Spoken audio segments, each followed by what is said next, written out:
ina bw'obanga weesiga essaala yo osobola otusabirako guno omukolo ekitiibwa tumanyi tukube ne national anthem tugwanjudde mu butongole. Any volunteer yina agala otukulemberako mu ssaala, agala otukulemberako mu ssaala yina bano ewanika omukono totya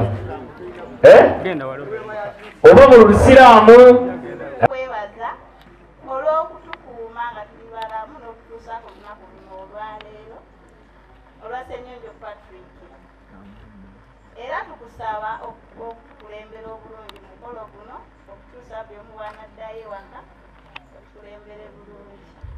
Twena tukusabe na tuyitanira Yesu Kristo mukama waffe.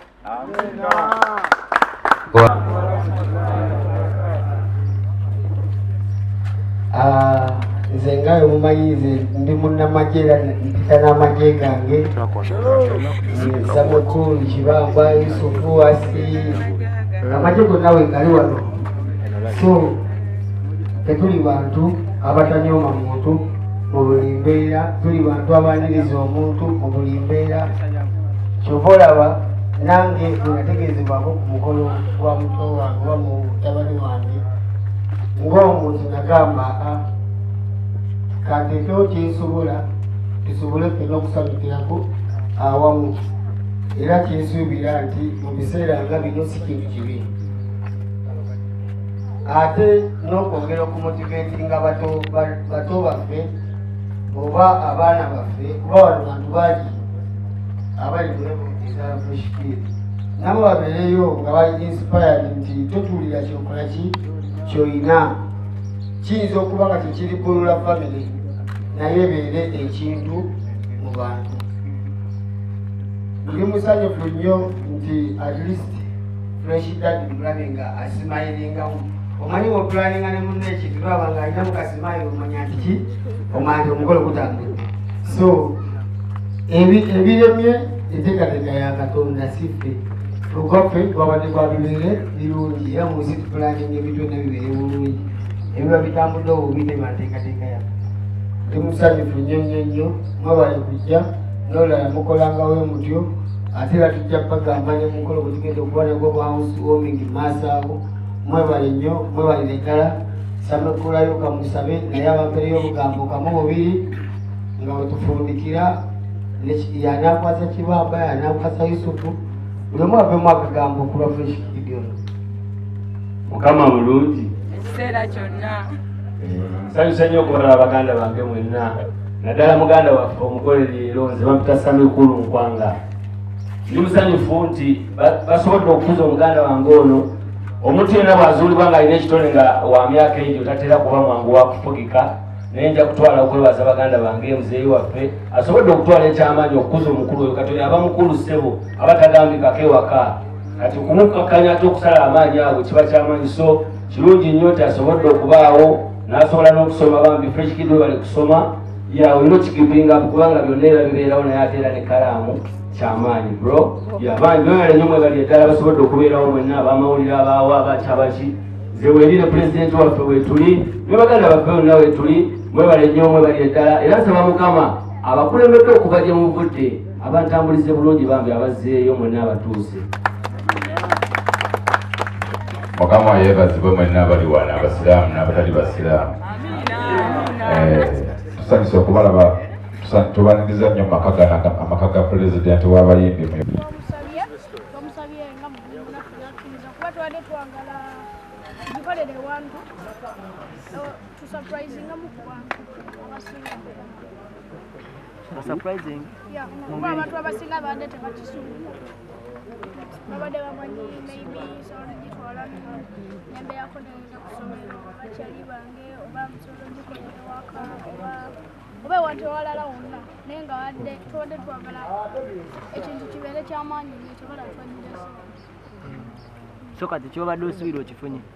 Nze sofa ndi bulungi bafudde ekyagenda mu maaso omusi waffe wali ate nga n'abalala betwayisa abatanatuuka bali mu kujja, so sirina buzibu. Omuntu yandibadde yeebuuza lwaki minisita yandibadde ajja ku birthday ki ekibagatta ng'otuzizzaayoko emabega? Minisita yayamba bingi nnyo mu music wange kale guidinga management yange back then so aba ino tata yamusabye okujja kuba yabadde taliwo n'agamba ajja kugezaako naye nga agenda kujja. Maama, olunaku luno olukujjukiza ki? Oba tumwongereyoko ku mizindaala tunyonyola lwali lutya muleeba paka lino olunaku lukujjukiza ki?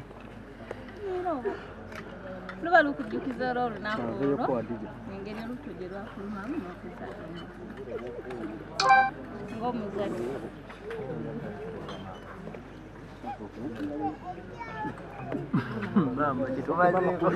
owulira otya nga mutabani wo olunaku olweweza emyaka 11 nga gwe owulira otya wakati mu byonna bye tuzze tuyisika nga n'omuguwa okola nti neleero osobola okuba nti nojjidde emmotoka yemuli fresh dad ate nga ne birthday ewedde tewaliiwo yaliwo birthday ewedde tewaliiwo saasobola luno bayise mu chocolate. kati mapaati sooka onyonyoleyo ebigambo nga 5 nga byeddiringana onyonyole just kyoyogera ku lunaku luno kye basoose okubuuza.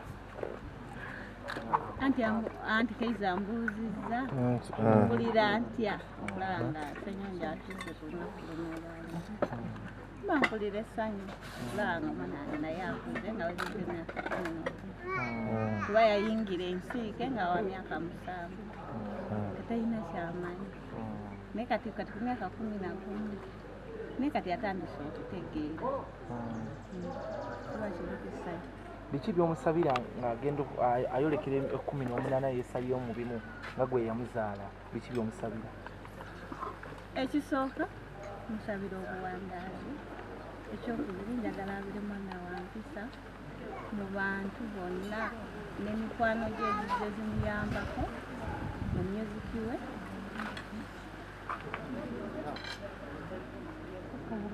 n'okwagala abantu. Omwagaliza abalongo? N'okwagala abantu banne. Mama fresh diro wasemba okulaba ku mami. Mama mbadde nga mulaba abadde ajjako natubuuzaako naffe tubadde tugenda ne tumubuuzaako wadde nga twera Anayi. Okay, ndowooza tujja genda mu 1-on-1 maama buli omu amuze ebbali tulabe kubanga teeka ekyo omukolo guno ne gugenda mu maaso okwebala ennyo mwebalira eddala.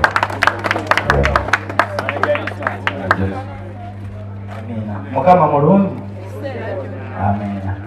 Njagala kwongera kwaniriza abagenyi bonna mu maka ga muganda wange.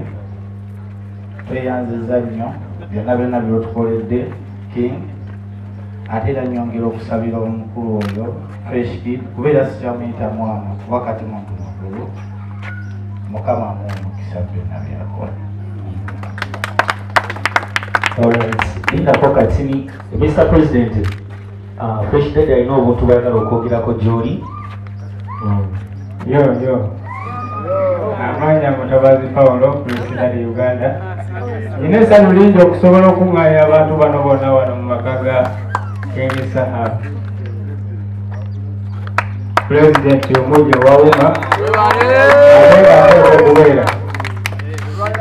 Nenebaza mwenna buli omu yerekereza byakola n'asobola okujja okukyaguliza wamu naffe amazaalibwa yebalire ddala. Mpozi netuusa okusiima eri King Saha Empire. N'ababede bonna onaye muteere walimu ababede. Waliwo ababede abasasanya kye bayita sente balina kye bataddewo ku baaside eno. Mwebale nnyo mwebalire ddala. Ebyange si bingi ebyo.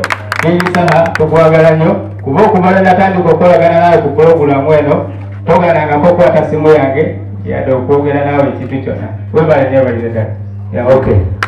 Mr. President nga tonnatuula mbadde nsaba twanirize minisita ewa president kuba atuuse ku mulyango awo. Kijja labika bubi nga president ayaniriza minisita ku mulyango. Si bwe kiri? Minisita atuuse ewa president. Lydia.